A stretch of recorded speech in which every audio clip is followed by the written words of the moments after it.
ഒരുപാട് സന്തോഷം. ഇന്ത്യയിലെ രാഷ്ട്രീയത്തിൻ്റെ കാലഘട്ടം എന്ന് പറയുന്നത് ഒരു വലിയ ട്രാൻസിഷൻ 2014 ഒരുപക്ഷെ ഒരു രാഷ്ട്രീയ കക്ഷിയോ അല്ലെങ്കിൽ ആ കക്ഷിയെ നയിക്കുന്ന കുറേ നേതാക്കന്മാർക്കോ അല്ല സത്യം പറഞ്ഞാൽ അനുഗ്രഹമായത് ഇന്ത്യൻ ജനതയ്ക്കാണ്. നമുക്ക് സ്വാതന്ത്ര്യ അനന്തര ഭാരതത്തിൻ്റെ വളർച്ചയുടെ ഓരോ കണ്ണികളും എടുത്ത് വളരെ സൂക്ഷ്മമായി എല്ലാ രാഷ്ട്രീയവും മാറ്റി വെച്ചുകൊണ്ട് നമ്മൾ പരിശോധിച്ചാൽ ജനങ്ങളുടെ ജീവിതത്തിലേക്ക് വളർച്ചയുടെ അംശങ്ങൾ യോഗ്യമായ രീതിയിൽ, ഇതെല്ലാം ആരുടെയും വീട്ടിൽ നിന്ന് കൊണ്ടുവരുന്ന പണമൊന്നുമല്ല.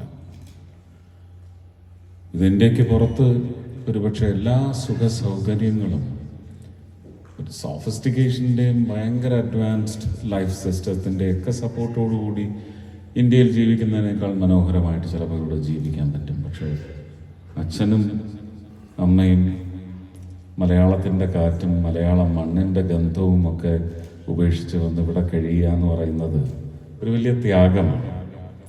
പിന്നെ അതിനകത്തൊട്ടും സുഖമില്ല എന്നും വിചാരിക്കരുത്. ഇല്ലെങ്കിൽ പിന്നെ എന്തിനാ ലക്ഷക്കണക്കിന് രൂപ ചിലവാക്കി ഇടയ്ക്കിടയ്ക്ക് അങ്ങോട്ട് ഓടി വരുന്നത്?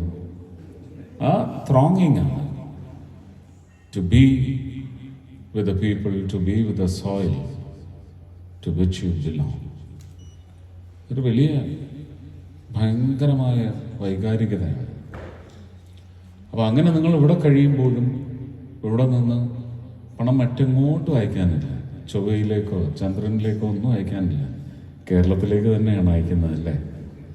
അപ്പോൾ അങ്ങനെയും കേരളത്തിനും ഭാരതത്തിനും ഒരുപാട് വികസനത്തിൻ്റെ കാര്യത്തിൽ വലിയ സംഭാവന നൽകിക്കൊണ്ടിരിക്കുമ്പോൾ ആ രാജ്യം വളരുന്നതിൻ്റെ മഹത്വം, അതിൻ്റെ സന്തോഷം നിങ്ങളും പങ്കുവെച്ചെടുക്കുമ്പോൾ അതിനകത്ത് രാഷ്ട്രീയത്തിൻ്റെ ഒരു ചുവയും ഉണ്ടാവാൻ പാടില്ല. എല്ലാം ഇവിടെ തന്നെ ശ്രീ ജോമൻ പറഞ്ഞു, ടൂറിസം മന്ത്രിയായിട്ട് വന്നു കഴിഞ്ഞപ്പോൾ എൻ്റെയും കൂടി പങ്കായിട്ട് ഇതിനകത്ത് നമുക്ക് ഇന്ത്യൻ ഭരണഘടന അനുസരിച്ച് ഒരു കേന്ദ്ര മന്ത്രിക്ക് ചെയ്യാവുന്നതിൻ്റെ പരിമിതികൾ വളരെ കൂടുതലാണ്. അങ്ങനെയുള്ള ചില സബ്ജക്ട്സ് ഉണ്ട്. ഇപ്പോൾ റെയിൽവേ നമുക്ക് സ്ഥലം എടുത്ത് തന്നു കഴിഞ്ഞാൽ വേറെ ഒരു മുതലാളിയും അതിനില്ല.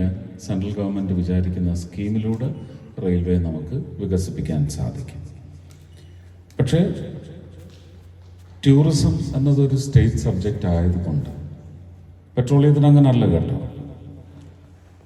ടൂറിസത്തിൻ്റെ എന്ത് ചെറിയ പദ്ധതിയായാലും വലിയ പദ്ധതിയായാലും അത് സ്റ്റേറ്റ് റെക്കമെൻഡ് ചെയ്ത് വരുന്നതല്ലാത്ത ഒരു പദ്ധതിക്കും ഞങ്ങൾക്ക് കൈ കടത്താനോ മനസ്സ് കടത്താനോ ഒരു അവകാശവും ഇല്ല. ഇതൊരു നല്ല അവസ്ഥയാണോ ദുരവസ്ഥയാണോ എന്നൊന്നും ഞാൻ ഇവിടെ വന്നതെന്ന് പറയുന്നില്ല. കാരണം അത് ഒരിക്കലും മറ്റൊരു രാജ്യത്ത് പോയി നിന്ന് നമ്മുടെ നാട്ടിലെ സംവിധാനത്തെ കുറ്റം പറയുന്നത് ഒരിക്കലും ഒരു നല്ല സ്വഭാവമല്ല. പക്ഷേ എങ്കിലും അങ്ങനെ ഒരു ന്യൂനതയുണ്ട്. അതെല്ലാവരും മനസ്സിൽ ഓർത്തു വയ്ക്കുന്നത് നല്ലതാണ്. ഇപ്പം ഞാൻ മന്ത്രിയായി സത്യപ്രതിജ്ഞ ചെയ്ത് 5-ാം ദിവസം എൻ്റെ അടുത്തേക്ക് മാണി സി കാപ്പനും അതുപോലെ തന്നെ നമ്മുടെ Kottayam MP Francis T George രണ്ടുപേരും വന്നത് ഇല്ലിക്കക്കല്ലും ഇലവീഴ പൂഞ്ചിറ ഇങ്ങനെയുള്ള 2 പാട്ട്. എങ്ങനെങ്കിലും നമുക്കിത് ഇന്ത്യൻ ടൂറിസം മാപ്പിൻ്റെ ഒരു രത്നമാക്കി മാറ്റണം എന്ന് പറഞ്ഞു. ഒന്നും ചെയ്യാൻ സാധിക്കില്ല. അവരത് കേരളത്തിലെ ടൂറിസം മിനിസ്ട്രിയിൽ കൊണ്ടുകൊടുത്ത് അതിൻ്റെ ഫീസിബിലിറ്റി പഠിച്ച് അവരൊരു റിപ്പോർട്ട് തയ്യാറാക്കി ഞങ്ങൾക്ക് കൈമാറുകയല്ലാതെ ഞങ്ങൾക്ക് അതിനകത്ത് ഒരു രീതിയിലും ആക്സസ് ചെയ്യാനൊക്കത്തില്ല. ഇത് ഒരു വലിയ ന്യൂനത തന്നെയാണ്. പക്ഷേ സ്റ്റേറ്റിൻ്റെ അവകാശങ്ങളൊന്നും നമ്മൾ ഒരിക്കലും ചോദ്യം ചെയ്യാനും പാടില്ല. അപ്പോൾ അങ്ങനെയൊക്കെയുള്ള ഒരു മനസ്സ്, ഒരു ശരീരം എന്ന് പറയുന്നത് ഇലക്ഷൻ കഴിഞ്ഞ് തിരഞ്ഞെടുക്കപ്പെട്ട് കഴിഞ്ഞാലെങ്കിലും അങ്ങനെ ഇനി ഒരു മനസ്സ്, ഒരു ശരീരം, ഒരു പ്രവൃത്തി മണ്ണിന് വേണ്ടി, നമ്മുടെ രാജ്യത്തിന് വേണ്ടി, നമ്മുടെ കേരളത്തിന് വേണ്ടി എന്ന് പറയുന്ന വിചാരത്തിൽ എല്ലാവരും വന്നാൽ നമുക്ക് ഈ സംവിധാനങ്ങളൊന്നും ഞാൻ ഈ പറഞ്ഞ ഞാനത് സംസാരിക്കുമ്പോൾ അതിനകത്തൊരു ചെറിയ സോറോ ഉണ്ട്, അല്ലേ? അതുണ്ടാവില്ല. അപ്പോൾ ആ വഴിക്കൊക്കെ എല്ലാം കറങ്ങിത്തിരിഞ്ഞ് വരട്ടെ എന്ന് മാത്രമേ എനിക്ക് പറയാൻ സാധിക്കൂ. ഇത് ഇത്രയും ശ്രീ ജോമോൻ അങ്ങനെ പറഞ്ഞതുകൊണ്ട് ഞാൻ തിരിച്ച് മറുപടി പറഞ്ഞതാണ്.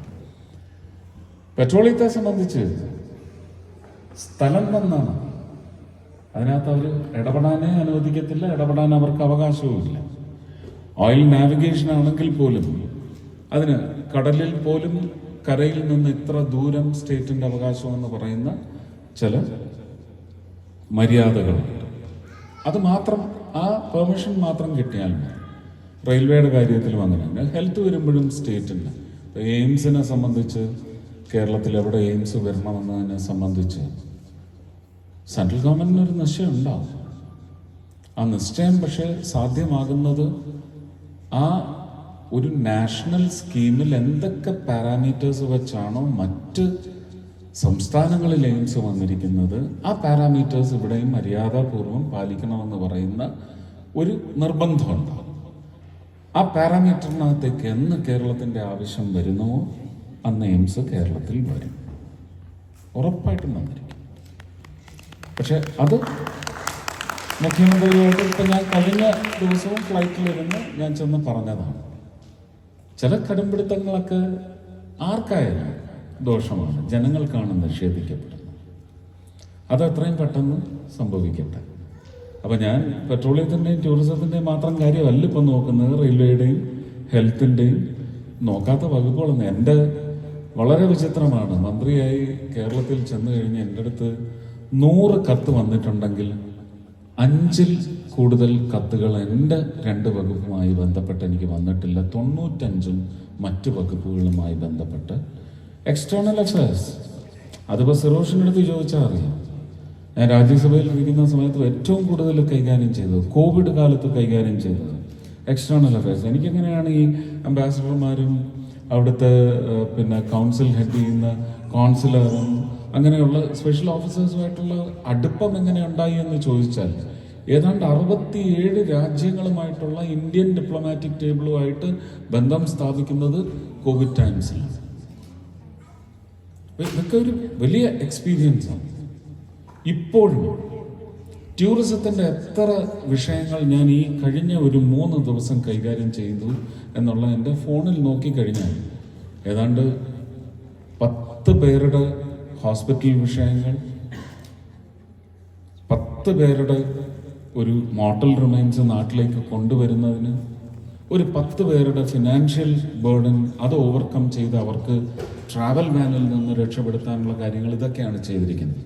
അപ്പോൾ ഒരു 30 വേഴ്സസ് 2 or 3 എൻ്റെ വകുപ്പിൽപ്പെടുന്നത്.